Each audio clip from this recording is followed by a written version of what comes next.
Orang bilang kelompok OPM ini sebenarnya korban, Pak. Iya. Ini korban, Pak. Dia jangan dia di OPM-nya. OPM-nya korban politiknya. Iya, baik. Jadi di sini harus kita benahi pemerintah dulu. Saya ingin Pak Lenis menyampaikan pesan damai. Mungkin bisa disampaikan dalam bahasa Papua. Silakan Pak Lenis. Puncak ilaga ekumenom. Timika ekumenom. Tolikara wime ekumenom.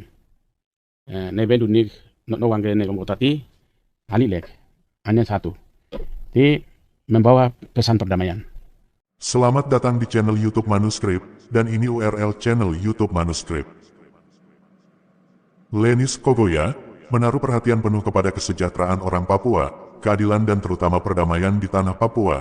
Dia juga mengirim pesan perdamaian kepada organisasi Papua Merdeka atau kelompok kombatan OPM TPNPB dalam bahasa adat Papua bahwa OPM sudah lama tinggal di hutan, sudah lama tidak makan tidak tidur, tidak nyaman tinggal di luar, agar mari masuk. Karena pemerintah ada kasih keistimewaan bagi kita di Papua, ada kursi DPR, ada kursi bupati, ada kursi kepala desa dan lain-lain, jadi mari masuk. Demikian pesan perdamaian ini disampaikan oleh Lenis Kogoya dalam bahasa adat Papua. Lenis Kogoya juga menyinggung bahwa OPM TPNPB atau kelompok perlawanan yang ada di Papua adalah korban dari ketidakadilan yang ada di Papua, maka itu butuh perhatian serius dari pemerintah. Teman-teman, jangan lupa kalau kasih komentar, narasikan dengan baik dan bermartabat. Salam hormat dari saya YouTuber Manuskrip. Pak Lenis, yang terbaru, peristiwa terbaru kan OPM lagi-lagi berulah di sana, ya, membakar sekolah dan lain sebagainya. Tentu yang dirugikan adalah masyarakat di sana, anak-anak yang harus sekolah nggak bisa sekolah, begitu ya. Sampai Komisi 1 DPR meminta agar pemerintah mengambil langkah-langkah yang tegas terhadap OPM. Nah, dari pandangan Pak Lenis sebagai putra daerah, kepala suku di sana, yang sangat memahami karakter masyarakat di sana, pendekatan seperti apa sih sebetulnya yang harus dilakukan? Itu pertama. Yang kedua, apa yang dituntut oleh mereka sebetulnya? Apakah tidak bisa dialog dalam kerangkaian KRI? Pertama, keinginan mereka itu saya melihat dan memahami apa yang arah pemikiran mereka begini, Bapak. Pertama, mereka persoalkan sejarah masa lalu, ya, sejarah. Yang kedua adalah ketidakadilan pembangunan, yaitu mungkin sebenarnya ada 3, 4, 5 ini ada, tapi ada 2 ini yang paling penting bagi saya. Jadi sejarah itu sebenarnya sejarah yang kita masyarakat kita yang menyampaikan rasa tidak adil atau tidak sesuai dengan kemerdekaan dan mereka yakini ya itu. Jadi sebenarnya kalau sejarah itu ada satu hal yang saya melihat bahwa kita negara atau bidang pendidikan, Dikbud dan sebagainya ini, sejarah ini harus buatkan satu kurikulum, dibuatkan kurikulum masuk di pelajaran begitu ya, mulai dari dasar SD, mulai dari dasar perguruan dasar sampai perguruan tinggi, maka sejarah itu bisa memahami ya, karena doktrin yang disampaikan dengan senior-senior kepada anak-anak ini sejarah ini kemerdekaan yang Barat masuk pengakuan KRI itu dianggap itu ilegal. Nah, ini diluruskan dalam buku sistem kurikulum yang itu sebenarnya. Nah, di situ kita ini satu catatan yang mungkin media ini bisa dengar. Pendidikan ke depan harus dibuatkan satu kurikulum. Diakomodir di dalam satu kurikulum. Tapi Pak Lenis kan dekat dengan Pak Jokowi, kan bisa menyampaikan langsung ke Pak Jokowi ketika itu. Ke depan mungkin setelah, karena waktunya sudah ini, nanti ke depan setelah pelantikan Pak Prabowo nanti kita akan masukkan. Jadi di sini itu pertama mereka menikung untuk merasa ketidakadilan dan sebagainya. Terus yang kedua, masalah ketidakadilan itu gini. Jadi memang saya pantau, saya lihat karena selama periode pertama dan kedua dengan Jokowi itu selalu dengan saya ke lapangan. Jadi memang ada yang baik, ada yang buruk. Yang untuk sisi baik adalah di Papua ini memang karakter budayanya agak beda ya dengan dibanding dengan Jawa. Jadi masing-masing suku ini budayanya itu di gunung pantai ini beda-beda. Maka sisi positifnya adalah ya memang serius mereka membangun rumah, bangun untuk pembangunan jalan ini, memang masing-masing punya karakter jalan dia. Karakter jalan. Itu ya hal positifnya. Hal negatifnya ini khusus kita orang Papua ya. Ya. Negatifnya adalah saya melihat bahwa di Papua ini belum ada keseriusan untuk dinas-dinas, mungkin gubernur, bupati mungkin beda ya. Dinas ini mereka melihat fungsi daripada mereka punya. Misalnya siapa mau jadi kepala dinas, biro kepala biro-biro itu atau biro posisi umum, strategis di pemerintahan setempat lah ya, daerah. PU dan sebagainya itu sebenarnya mereka harus tahu diri gitu loh. Tahu diri. Contohnya kalau ada bidang PU misalnya, dia punya PU, berarti kan ada anggaran dari pusat, penyaluran dana besar. Seharusnya latih anak-anak asli Papua namanya pengusaha-pengusaha lokal itu dibina, dilatih, baru diberikan alat. Mereka lah yang membangun daerah. Iya, itu dengan tujuan uangnya bisa beredar di situ. Di sini untuk PU kesalahannya mungkin saya lihat persoalan di situ. Padahal itu ada kepres, Pak. Orang masyarakat gunung itu 1 miliar penunjukan langsung, nggak boleh lelang. Terus pesisir pantai itu 500. Ini juga kebanyakan tidak berjalan. Terus sekarang ada lagi peraturan pemerintah, ada lagi. Nah, siapapun yang dapatkan paket pekerjaan yang besar itu harus wajib, orang Papua harus wajib 2-3 orang harus masuk ikut pendamping atau ikut di proyek itu. Itu ya. Sudah ada. Jadi di sini pemerintah sudah dibuka, diberikan peluang pintu besar ini. Yang melaksanakan kepala dinas inilah yang di sini yang kurang baik. Gubernur ya mungkin bagus, bupati yang bagus, tapi kepala dinas ini tidak terjemahkan arah pembangunan pemerintah ini. Dia hanya mementingkan kelompoknya sendiri, itu gitu dia, maksudnya. Ya. Terus ada dinas pertanian misalnya. Dinas pertanian 1 pintu. Itu sangat jadi dipersulitkan saya lihat. Karena kadang-kadang orang Papua sendiri yang kita minta izin ya, izin perkebunan misalnya. Izin apa saja, itu muter. Tapi kalau ada orang Jawa di situ, cepat sekali dia kasih apa. Oke. Apa perbedaannya orang Papua dengan Jadi orang ada diskriminasi ya? Iya. Ada diskriminasi yang dilakukan diskriminasi oleh orang Papua sendiri di orang Papua sendiri kepada gitu. orang Papua sendiri. Orang Papua sendiri. Nggak ada koreksi selama ini, Pak? Di sini saya pantau terus. Tapi orang pendatang yang tugas di sana melayani kita serius. Nah, ini kan bahaya juga karena itu peta konflik, justru nanti orang Jawa jadi korban oleh masyarakat Papua yang terjadi ketidakpuasan itu. Saya rasa sendiri loh, saya sendiri. Kesulitannya luar biasa saya menghadapi oleh pemerintah daerah orang asli Papua daripada orang pendatang ada di sana. Kalau saya orang pendatang yang jadi kepala dinas, saya telepon cepat angkat. Saya datang ke kantor, cepat sekali layanin saya. Tapi kalau saya bicara dengan mungkin orang Papua mungkin ada tertentu kali ya, nggak semua orang Papua ya. Mungkin ada tertentu, mungkin saya tidak bisa salahkan semua. Jadi inilah saya PR yang ya. Ini PR yang nanti ini masih akan terus diperjuangkan oleh Pak Leni sebagai staf khusus kesejahteraan masyarakat ya, bidang kesejahteraan masyarakat dan pembangunan. Ya. Nah, fokusnya di sana ya. Ya. Nah, barangkali ini juga nanti yang akan disampaikan kepada pemerintahan yang akan datang gitu ya. Iya. Jadi persoalannya di sini kan UKM itu jatuhnya di kepala dinas, Pak. Unit usaha pembangunan, terus kesejahteraannya pembina-pembinanya kan dinas-dinas itu, bukan bupati, bukan gubernur. Orang-orang ini tidak dilatih, tidak kontrol oleh gubernur atau bupati. Sangat bahaya melaksanakannya kan mereka. Penggunaan anggarannya mereka. Di sini, terus orang Papua punya PT, dia mau lelang paket-paket kecil. Di sini dia tidak pernah merasa mendapatkan haknya dia, karena apa? Di sini ikut bermain juga. Makanya orang-orang itu dibilang Papua, orang bilang apa ya? Orang Papua itu bahasanya saya selalu bilang itu patipa ya, Papua ya bahasanya. Itu terjadi di situ. Jadi sebenarnya yang salah yang itu orang Jawa atau Papua. Saya kadang-kadang juga bingung. Ya karena masyarakat yang ada di Jakarta misalnya ya, yang di luar Papua lah, melihat pemerintah sudah banyak memberikan kepada peluang, memberikan kepada masyarakat Papua. Tetapi faktanya ternyata masyarakat Papua di sana mempersulit masyarakat sendiri. Mempersulit. Lebih satu lagi yang parah lagi. Dinas Pertanahan BPN Papua. Di sini ada salah satu mafia tanah misalnya. Dia ambil tanah itu di sini mungkin 10 sampai 5 hektar. Meter misalnya. Jadi di situ dia tidak masukkan nomor ukurnya. Tetapi dia setelah pelepasan, dia yang menerima pelepasan itu sendiri dia masukkan nomornya. Jadi seharusnya pelepasan di sini, jadi dia ukur dari sini sampai ujung ke sana. Itu dia kasih nomor baru bikin sertifikat semua. Satu pelepasan itu terjadi 5-6 sertifikat. Tapi BPN keluarkan juga sertifikat.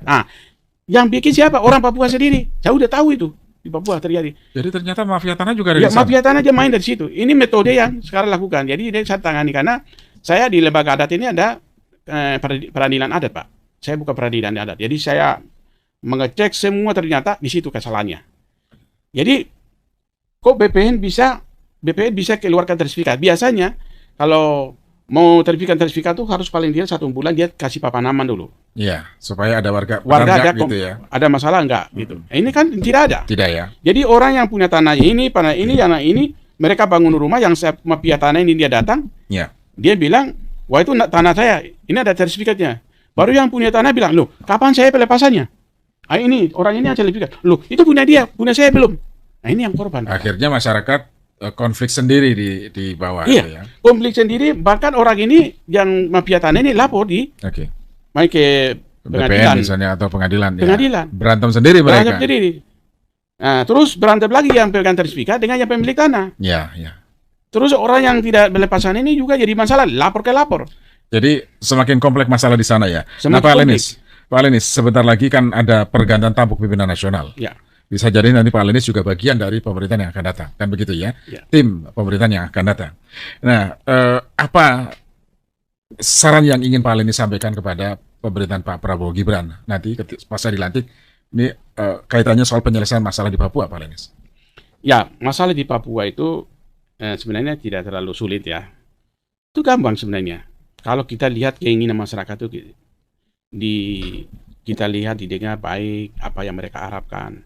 Tapi kalau minta merdeka kan bukan persoalan yang gampang, Pak Lenis. Bukan, jadi khusus fokus untuk pembangunan. Oh, oke. Bukan kemerdekaan itu. Kan kita sudah merdeka.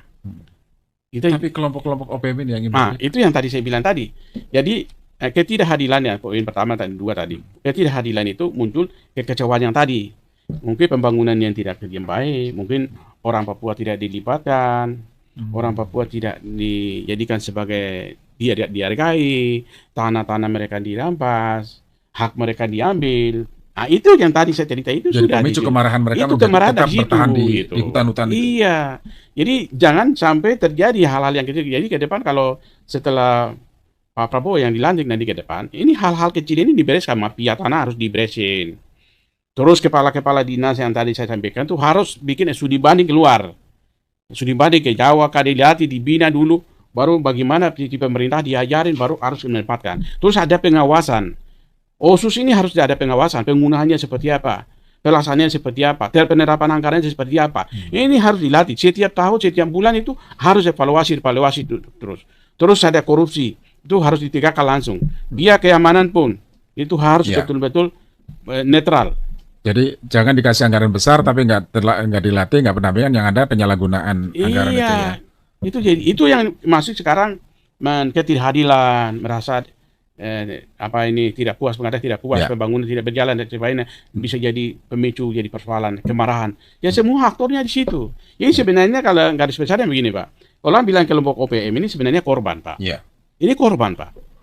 Yang sebenarnya yang pelaku pelaksana OSUS ini itu kan gubernur orang Papua, bupati orang Papua, pemerintahan juga orang Papua di sana. Sekarang pelaksanaannya salah, ya. Jadi disalahkannya pemerintah pusat. Jadi harus benahin dulu rumah tangga, pengguna-pengguna itu dibenahin dulu.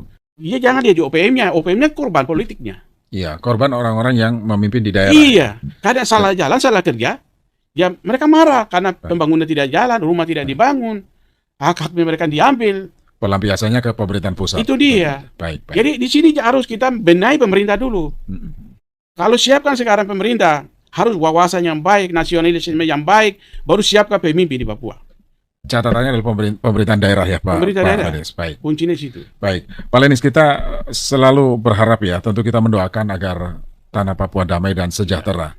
Dan ke depan dengan pemerintahan yang baru nanti bisa estafet untuk membangun dialog di tanah Papua sehingga damai tercipta. Tentu pembangunan juga merata di sana, Pak Lenis ya.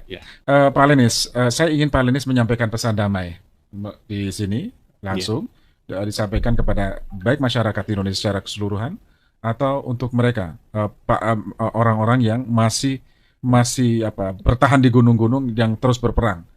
dengan tentara-tentara kita di sana? Mungkin bisa disampaikan dalam bahasa Papua, silakan Pak Denis. Singkat saja Pak Lenis. Bahasa Papua ya? Bahasa Papua kepada mereka yang masih bertahan di gunung dan mereka memilih untuk terus berperang. Ya, baik. Karena di Papua ini ada banyak bahasa ya, banyak bahasa gunung. Tapi saya sampaikan hanya bahasa gunung. Wim, puncak ilaga ekumenom, imika ekumenom, tolikara wim ekumenom. Neben dunik no wangge negom kotati, halilek, hanya satu. Di membawa pesan perdamaian. Damai lo artinya negi yang dia buat wo, te bawa gem gira. Nin kia ligali legare. Me an pesan perdamaian te bawa gem gira me. De ai keluarga gire, endekem pokoknya kau rinom, tapi ni kau rinom. Joko muri pokoknya ni kita aja kotit ni, ai anpa men yumdina silu ayo yonda, angkat tentara Eropa negara. Di ti joko kirki no dia nule, no lawan dia nule negara pengargano negara tiba an wene dame o lowa adim gida no pa ne negara. Ya, apa negara me de joko ya bukan ikut me kalau nanti Eropa ini mu, ya kayak kita kena mu. Ya kita ku inokuyo en kita hati mukre wetinom te bokare ina ne bankin mendi yo da dia ti ya bu negara langka igute kenega ai game ngobe kani kene pando na bida pano na klong kote aba dia lek aba miya ne dia lek tate ko lata yo pinit yo long kote empat provinsi begara me yo gubernur anguino gubernur langum gade ya bu equino malu equino beri dao di yoda gubernur provinsi Papua Barat, provinsi Papua Tengah, provinsi Papua Gunung, provinsi Papua Selatan. Abu wadi darat me yo masing-masing orang ini asli Papua ngolom gade kesejahteraan malu equino at malu ketira ini beri do me abar ya leonu larane ki me endeken to yiwo no yo la nga ni bangina ke biya buar wono ko endeken no te kine bung yiwo long gonde yo DPR kursi anda to no kepala desa ngoe yo pemerintahan bang ngoe dia dia wone bangina mko abu menderita no ora ini ebo korban ora ni da ko ya abu le ora tabu ni ebo le ora we sisa kiro no te no ya bu tibi ba no yo ne ari ba pesana neki e kalo ne ai ina bulo go bugani ya bu kenya na ka no dia bupati gubernur bupati da ne malu ke no aro malu ke ngira ni jiga inu aru ya ro ke wa nore wi ginoraken wa ginauna sudah bapak itu pesan ini mengajak ya saya pintas ini mengajak mereka semuanya mari kita perjuangkan betul. Kepentingan masyarakat gitu ya. Jadi saya sampaikan tadi bahwa sudah lama tidak tinggal di hutan, sudah lama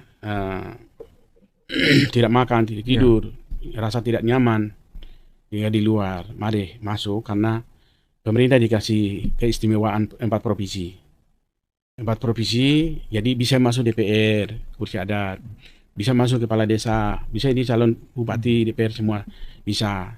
Jadi sudah lama kita tinggal di luar, masuk angin, mungkin rasa tidak aman, mari kita lepaskan semua. Nah, siapapun jadi gubernur atau bupati nanti terpilih ke depan.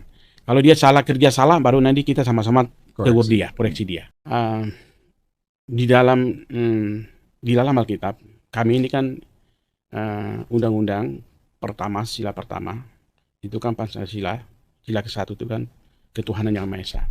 Semua orang Indonesia atau semua dunia ini punya agama.